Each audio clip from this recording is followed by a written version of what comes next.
Here we are with another episode of In the Chute, where Calen tries to stump me or get some perspective on something that I may or may not want to share. What do you got, Calen? I might anger you with this because I get angry with this one. It's factory farming versus family farming, and people will Uh, always say, "Oh, you're factory farming," and that goes for ranching too. Everybody uses farming with ranching. That's a whole nother yeah, situation I yeah, get upset on. But factory farming, they say anything where you mass produce and stuff like that. And again, I always like to reiterate like the conversation we had with Moses Woodson. He's a homesteader from Arizona. Great information earlier this year in January. I really enjoyed it. He says, when you go from being self-sufficient to producing for other people, that's when you go from homesteading to either farming or ranching, right? And I'm like, oh, that's a great way of understanding mhm. it. I really appreciated that insight, and I can equate to that. That makes a lot of sense to me.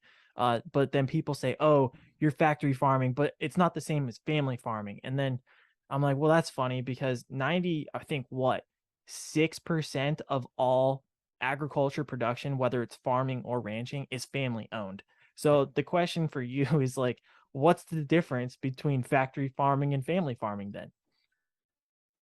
Well, I mean, you can make different definitions that would fit the same. Say, for Right. instance, um, if the operation is owned by an entity that has a board of directors and no one owns it directly or specifically, then could it be a factory, ranch, or farm? You could use that definition, but a lot of families fall into that because they have a board of directors, Yep. but it's still within their control of the family. Hmm. To me, a factory farm or ranch is where you certainly have a board of directors, but none of them have any tie to that ground. None of them have any stake in it as far as a personal, um, blood, sweat, tears, or heritage of any sort to it.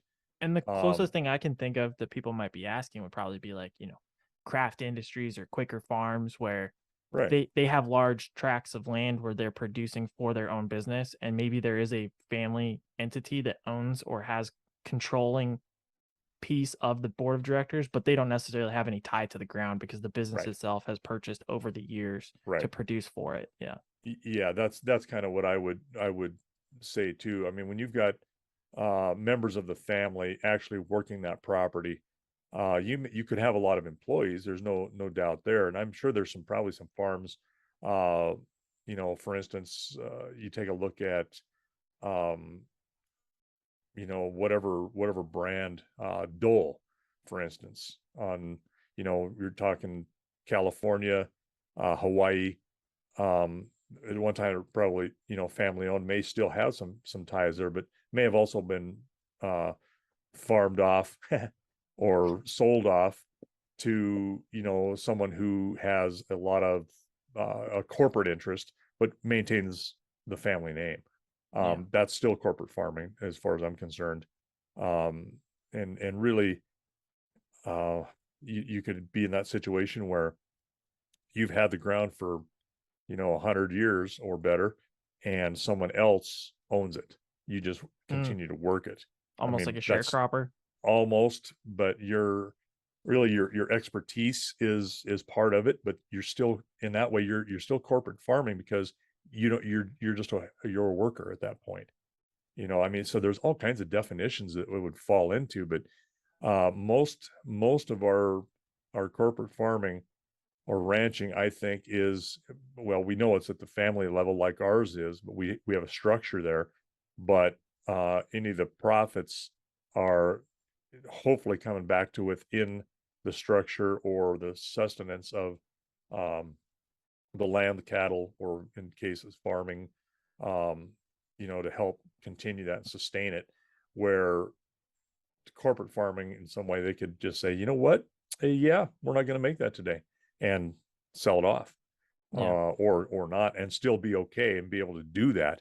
And nobody's displaced, nobody loses their home.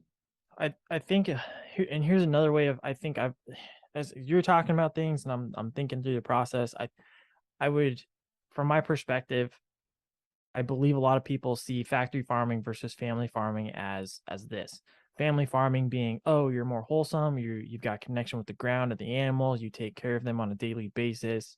And factory farming, it's more robotic, less in tune with it. And also, I find it interesting because when mainstream media or a lot of people like organizations like ASPCA, PETA, some of the anti-farming and ranching communities, they will oftentimes use pictures, drone footage, whatever, what have you, of a lot of feedlots as factory farming. Right. And then they'll do like places like ours with family farming. And if we've talked about a lot of the stuff we've just got done talking about, like we fit into the factory farming mold when we don't see ourselves as that. But Right. based off of some of the stuff we just talked about, we 100% fit in that cookie cutter situation. But then the factory farming piece, that visual piece of like uh, the the feedlots prior to slaughter, that it's there's a false narrative there because it's being pushed onto somebody like this is what factory farming looks like, which in Right. case that's a funnel effect to the last point of the animal's life prior to slaughter and butcher, where it then becomes an edible piece of meat on your plate. So Right. I think there's that false dialogue or that false narrative of using the magician's hat of pulling the rabbit out and showing it and then putting it back in. That's kind of where I see maybe people are getting that physical and that mental perspective of the factory farming versus the family farming as well. Well, and a huge feedlot can be owned by, a single family. So, Right. you know, you don't know what that really means until you dig into it. But the perspective is, yeah, when you take a drone footage, like you say, for a news story, and trust me, I listen to some talk radio, and sometimes these commentators on there will start talking about something that we know more about, and they sound like they really know, and even at the local level, and they don't know. Mm-mm. They're using some terminology that is like, no, you don't even know what the hell you're talking about, but they sound good. So Right. that's the It's all in problem, is presentation. it's all in presentation, and at a national level, it can be even worse because if you listen to, what is supposed to be news, and you see a story, they're doing that story for a personal benefit. I mean, there's very little objective journalism anymore, on either side. It doesn't matter. I mean, it's somebody has got some story or some perspective of that they want to push forward. So, uh, you know, used to be, dad would tell me, he said, don't believe anything you hear and only half of what you see. Well, hell, you can't even believe anything you see anymore. The Another thing too, going back to factory farming, is we had the chance back when I was in college. It was my last semester, so we're looking what 6 years ago. Um, God. the yeah, it's been a while. Yeah. We got to go. We got a chance to go. You, me, and mom got to go to Epcot Center in Orlando, where there's Disney, not that land, yeah, Disney World. And we Right. went through a part where it showed some of the farming stuff that they do. And I had no idea Disney was so involved in the farming like it is. But that in itself is also factory farming because they've stated if you go through, it was like a little riverboat thing if I remember correctly. And they explained how they do mass production of things Right. and test various things within those particular plants to see how it is in innovation, understand how it works, and then maybe implement that. And they use that also with, I think, like a college of agriculture in Florida, if I remember right, or something to kind of take back to the Department of Agriculture and stuff like that for educational purposes. So I that's another way too. It's factory farming, and is it really necessarily bad if they're trying to use it to test things and innovate and then Right. turn around and re-educate people and give better information as to the things that they've learned from these projects? I wouldn't say it is. Well, some decent learning that can be applied somewhere and make things better. I mean, that's Right. that's what it's about, right? Yeah. But yeah, I mean Yeah. that's it.